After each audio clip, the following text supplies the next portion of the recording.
अस्सलाम वालेकुम दोस्तों, ऐसे अच्छे वीडियोस के लिए रोहूरा चैनल को सब्सक्राइब कीजिए। जब हम कुरान के 5वें पारे की बात करते हैं तो अक्सर जहन इबादत की तरफ जाता है, लेकिन ये इससे कहीं बढ़कर है। ये दरअसल एक पूरे माशरे का एक ब्लूप्रिंट पेश करता है।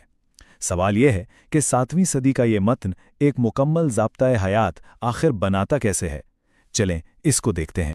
देखें, ये कोई आम मजहबी मतन नहीं है जिसमें सिर्फ रस्म व रिवाज हों। नहीं, इसमें तो ज़ाती ज़िंदगी से लेकर समाजी कानूनों तक हर चीज़ के लिए हिदायत हैं। ये असल में एक पूरे सोशल सिस्टम का फ्रेमवर्क है। अच्छा, तो इस पूरे ज़ाब्ते को समझने के लिए हम उसे 5 अहम हिस्सों में देखेंगे। पहले ख़ानदान के उसूल, फिर समाजी इंसाफ के प्रिंसिपल्स, इसके बाद गवर्नेंस यानी हुकूमत कैसे चलाई जाए, फिर देखेंगे कि झगड़ों को कैसे सुलझाया जाए, और आखिर में वो बुनियादी अकायद जिस पर यह सारा सिस्टम खड़ा है। तो चलिए शुरू करते हैं बिल्कुल बुनियाद से, यानी ख़ानदान से।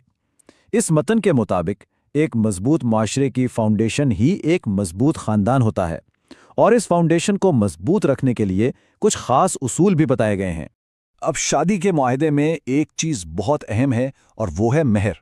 ये असल में वो रकम या तोहफा है जो शौहर अपनी बीवी को देता है, और ये मुकम्मल तौर पर 100% बीवी की अपनी मलकियत होती है।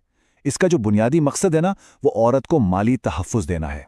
अच्छा, आप अगर मियाँ बीवी के दरमियान मसले पैदा हो जाएं तो ये मतन शौहर के लिए सुलह की कोशिश के लिए 3 इक़दामात बताता है। पहला कदम है ज़ुबानी समझाना, बातचीत करना। अगर इससे बात ना बने तो दूसरा कदम है बिस्तर अलग कर लेना, और अगर मसला फिर भी बरकरार रहे तो तीसरा कदम एक जिस्मानी ज़र्ब की इजाज़त दी गई है, लेकिन साथ ही ये भी वाज़ेह किया गया है कि अगर बीवी बात मान ले तो फिर आगे कोई सख्ती नहीं करनी। और अगर फ़र्ज़ करें मियाँ बीवी आपस में मामला हल नहीं कर पा रहे, तो फिर एक और तरीका भी बताया गया है।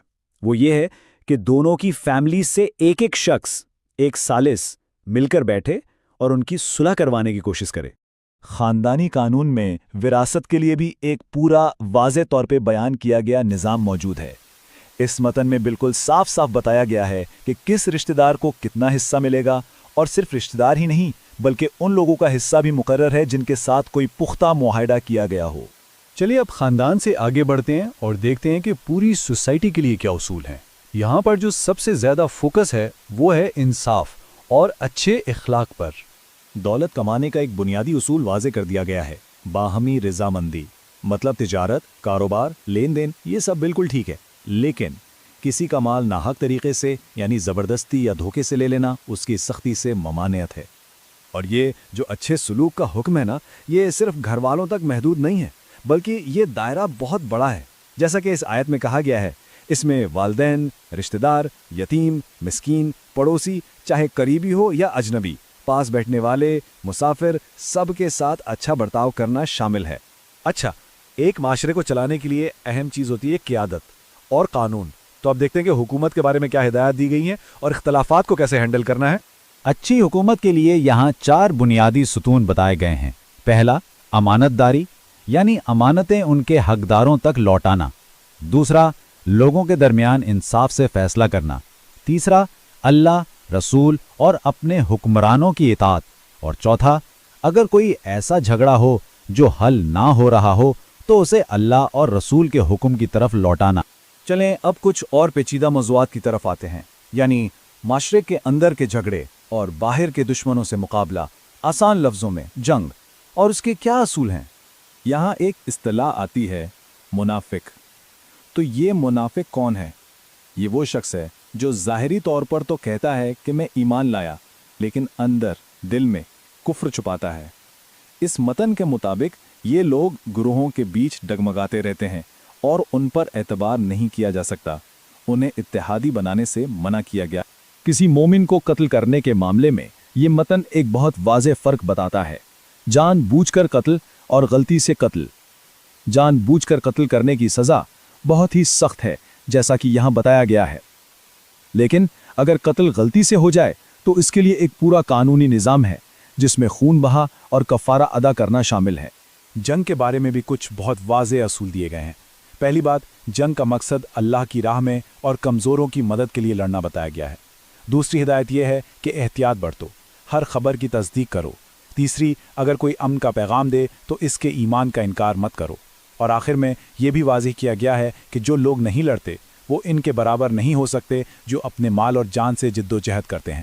تو اب آتے ہیں اس پورے سسٹم کی بنیاد پر، اس کی فاؤنڈیشن پر، یعنی وہ بنیادی عقائد اور عبادات جو ہر چیز کو آپس میں جوڑ کر رکھتے ہیں۔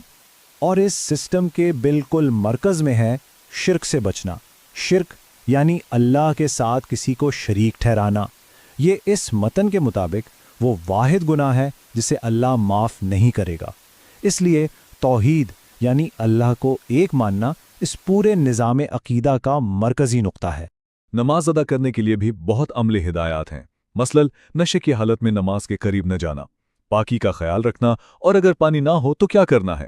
پھر کچھ خاص حالات جیسے سفر یا جنگ کے دوران نماز کو مختصر کرنے کی اجازت بھی دی گئی ہے، یہاں تک کہ جنگ کے دوران جماعت سے نماز پڑھنے کا بھی طریقہ بتایا گیا ہے۔